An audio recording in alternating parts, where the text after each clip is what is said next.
The night was warm and still, one of those perfect Midwest evenings when the air smelled like popcorn and gasoline. The Maple Drive Inn was packed, every spot filled with cars and laughter echoing through the speakers. Jason and his friends parked their old blue Chevy in row 3, just close enough to see the screen, but far enough to sneak a few beers without the attendant noticing. The movie that night was The Lost Boys, a local favorite, fitting for a generation obsessed with teenage rebellion and summer nights that never seemed to end.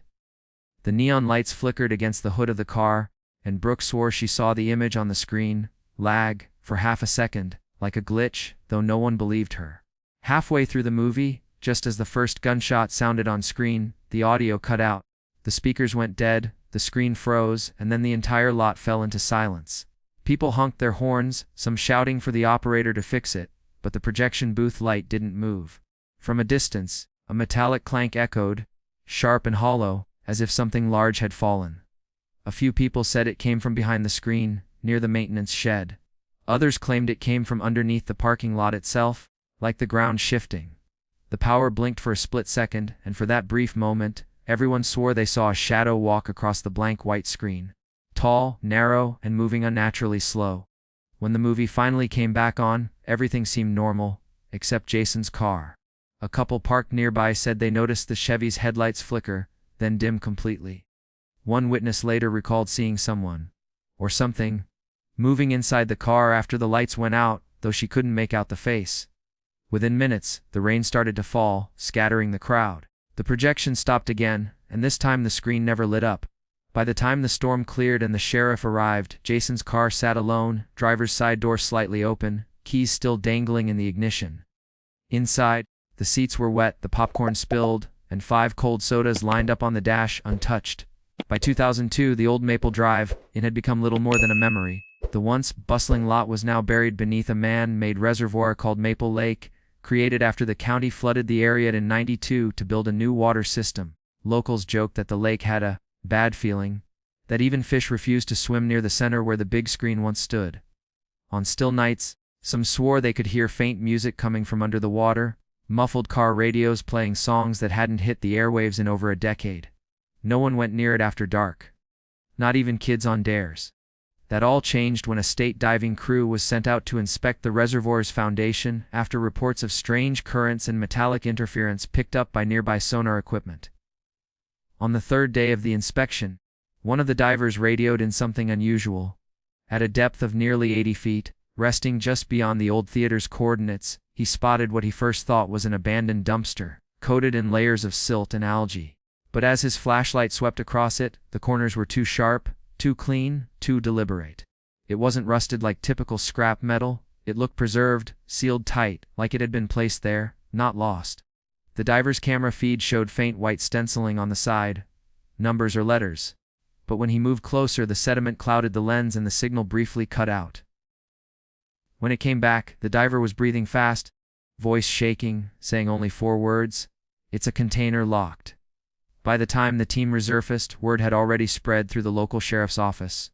The following morning, a recovery crew arrived with cranes and cables to bring the object up. It took nearly 10 hours to drag it from the muck. A massive, rectangular shipping container with no identification, no company logo, no signs of corrosion. It was as if it had been dropped there yesterday. The divers who brought it up refused to go near it again. They said the metal was cold, not water cold, but something deeper, something unnatural, like it was radiating its own chill from the inside. As it sat dripping on the shore under gray skies, Sheriff Callahan stared at the faded, mud-covered surface and whispered, 12 years gone, and now this. The container sat on the muddy shore for nearly 2 days before anyone dared to open it. Officials argued about jurisdiction. The county claimed it belonged to them. The state said it was evidence. And meanwhile, curious locals gathered along the fence, whispering about what might be inside.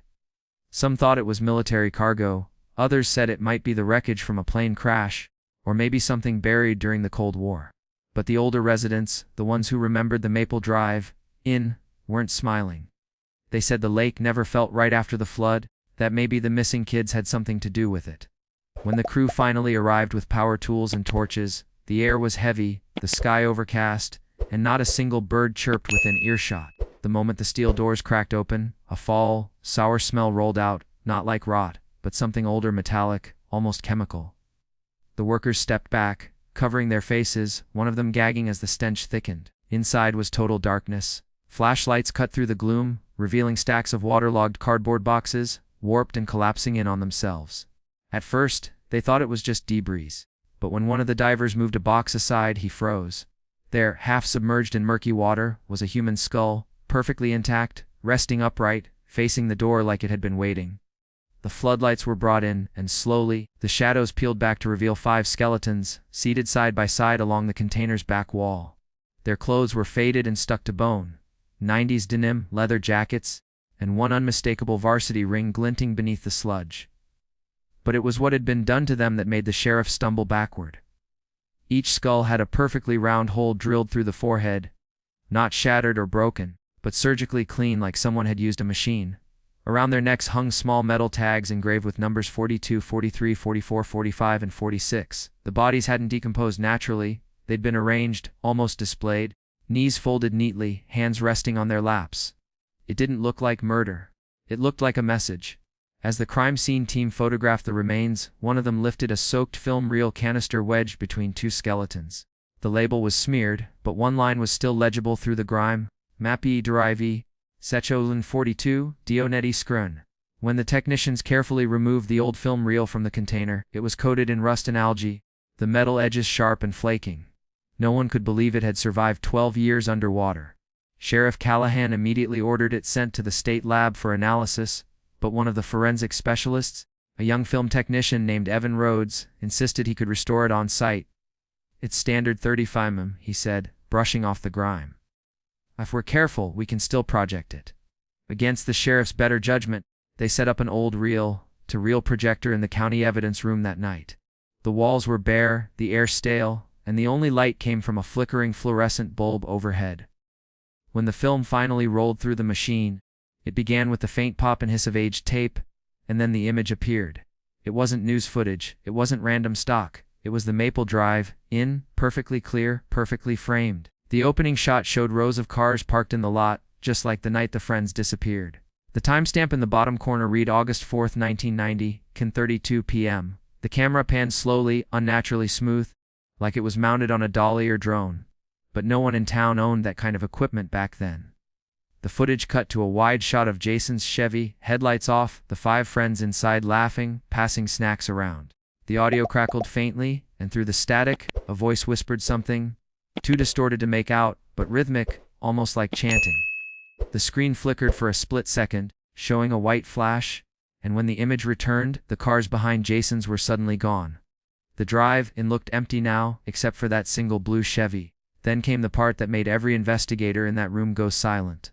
A tall figure emerged from between the rows, long coat, wide hat, and movements too fluid to be human. The figure stopped directly in front of Jason's car and turned toward the camera lens, as if aware it was being watched. Its face was obscured by darkness, but for one frame, just one. The light from the projector caught the reflection of something metallic on its forehead, the same size and shape as the holes found in the skulls. The film shook, flickered, and then the picture warped. The last few seconds were nothing but distorted static and faint laughter echoing through the reel, though no one could tell if it came from the friends on screen, or from somewhere inside the recording itself. When the reel finally jammed and the projector stopped spinning, the room fell into complete silence. The last few frames had melted under the heat of the bulb, the film curling inward like blackened paper. But before the light went out, those who were watching swore they saw something burned into the final image. Not a scene, not a face, but words etched across the screen in deep, dark strokes, "Th show in VRNDs." No one said anything for a long time. The sheriff rewound the tape to confirm what they saw, but when the reel rolled back, that message was gone. It was as if the film had rewritten itself. Within days, the reel and the container were both taken by federal agents who refused to explain who they worked for. The official statement released to the public called it a misidentified storage tank, nothing more. The remains of the 5 friends were quietly buried in the town cemetery, side by side, with no ceremony, no press. Yet, strange things started happening soon after. Workers draining part of the reservoir claimed to hear faint static coming through their radios, even when turned off.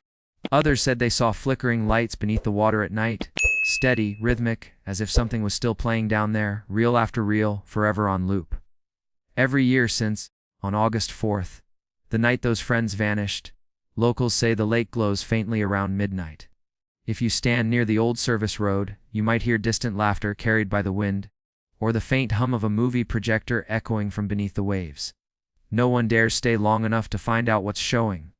Some believe it's just superstition, but others, especially those who've seen that flicker of light under the surface, swear the Maple Drive, it never really closed. Because maybe, just maybe, the show never did end.